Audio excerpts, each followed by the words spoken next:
the 4-hour price chart for Advanced Micro Devices Incorporated, stock ticker AMD.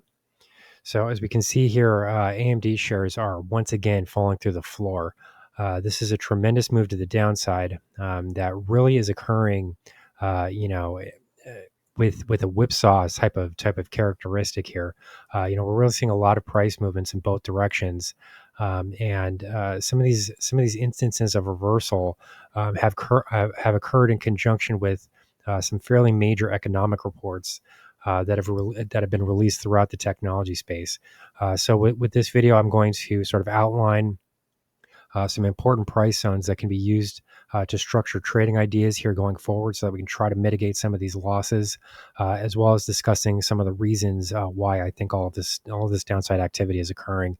So currently, I think that we have to look at the fact that share prices have most recently broken through support zones that have been found roughly at the 141 level. This initial price break lower did start to occur and start to gain an acceleration after we broke through this prior price zone. But more recently, we've seen ultimate lows here coming in at 130.23. This would be the low from the most recent trading period.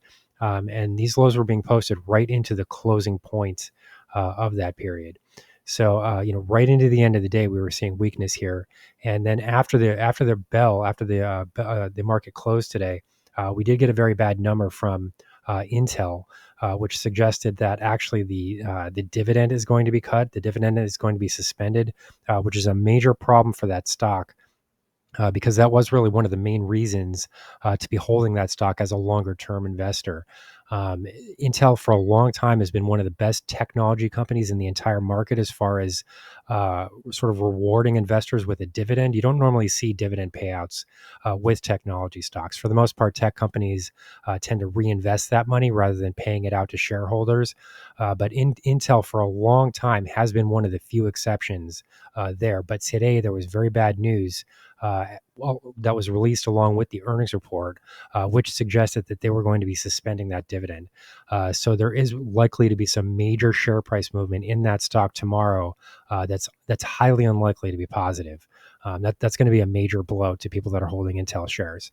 So currently these price movements lower, have largely been driven by all of the external earnings releases that have been made public over the last week or so.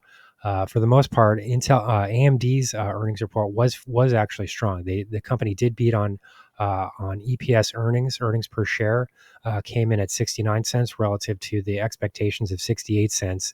The revenue figure reached a record number, and the data center sales also reached a record for the company. So there were several positives in that report. But as you can see here, share prices are moving lower. So the real question is, why would this be occurring? I don't think that we can really directly attribute this to weaknesses within AMD's earnings report. I think that this has much more to do with the broader market activity, which has been seeing technology stocks sold off with a passion, with a fervor. I mean, there has been a lot of selling pressure in some very very major names, and we're talking about the entire Mag 7 space here. So currently, we are going to pull out a bit here on the 4-hour price chart. Every candle on this price chart is a 4-hour trading period. So as we can see here, we are currently moving through this 61.8 Fibonacci retracement of this dominant trend move that I have been outlining now for a few videos in a row. This level is a very important price zone. It did come in contact with some very important historical support zones as well. The Fibonacci level came in at 144. And then this was close in distance relative to the price lows, which were seen in the beginning of the May trading month, which came in at 141. So this was a very important region of support here, a zone of support that has now been broken to the downside. We did see a bit of whipsaw activity there. We should kind of point that out a bit because we did see price moves in both directions as that happened. Right here, we can see some movement to the downside, followed by an upward surge in share prices that actually broke through the 20-period exponential moving average. That's this yellow line here. And then immediately, once again, turn around and post new share lows to the downside. So, these are very significant moves here, and they're occurring in both directions. This is a large amount of volatility that's not normally seen for large cap tech stocks like this. This is a very volatile environment that we're trading in. And I don't, my personal view is that this cannot be attributed to direct weakness in AMD's, operational procedures or in the earnings report itself. All of that said, we have broken this very important region of support here that I've been defining between this 141 to 144 price range here. So now that this has occurred, we have to start to identify potential price levels to the downside that might be able to contain prices. If we do see a major market sell-off tomorrow, it's unlikely that there's going to be any near-term support holding up this stock, because as you can see on this chart, there's just really nothing in this region. I mean, there is no exponential moving average cluster. There is no, historical support zone that comes in around this area. So you're sort of falling here in midair, and there's really nothing here to support the stock. The next level that I would be watching to the downside does come in at this 78.6% Fibonacci retracement, which is found at 121.50. That is still quite a ways away from where we're currently trading. We closed the session at 132.58. But in my view, the real question here is going to be the extent to which these Intel developments are going to wind up influencing AMD as well. I mean, as most people know, these are direct competitors in the CPU market, and price moves in one part of an industry tend to influence other parts of the industry in ways that are roughly equal. So, if we do see a lot of downside selling pressure in Intel, it would not be completely surprising to see the same happen with AMD.